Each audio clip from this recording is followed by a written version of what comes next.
Thank you all for making me feel so wanted. It is an honor to be standing before you, and believe me, this is a big day for you when you're stepping into your future, literally. So you've heard all the eminent speakers talking to you, about what you need and how you need to approach these 4 years of education from the practical point of view, from what you need and how you want to achieve. I'm going to give you a different perspective because I'm not a technical man. I didn't do, technology in my career. I was an economics student. But really, it's about yourself. All right? Eventually, you will achieve if you believe. And you will only believe if you continuously prop yourself up in your own mind.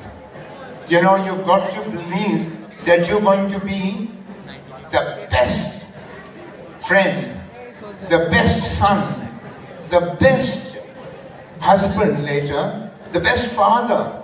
You want the best out of life. So you've really got to understand that this is your stepping stone into a real holistic life.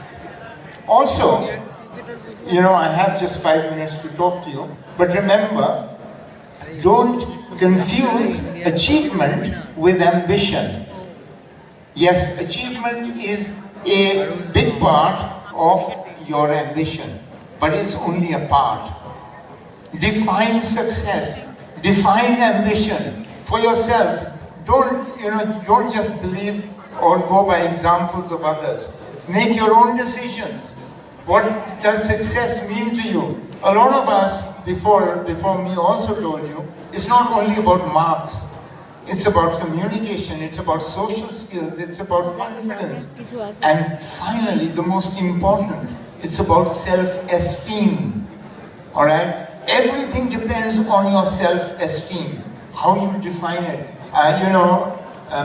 The best thing about all this is that if I believe that I am, the most intelligent person here, the rest of the world need not believe it. But you cannot stop me from believing it. So think big. From now, think big. Expand the picture, expand the canvas, and go deep. Ambition is holistic, it's about life, it's not about achievement. I will give you a quick story.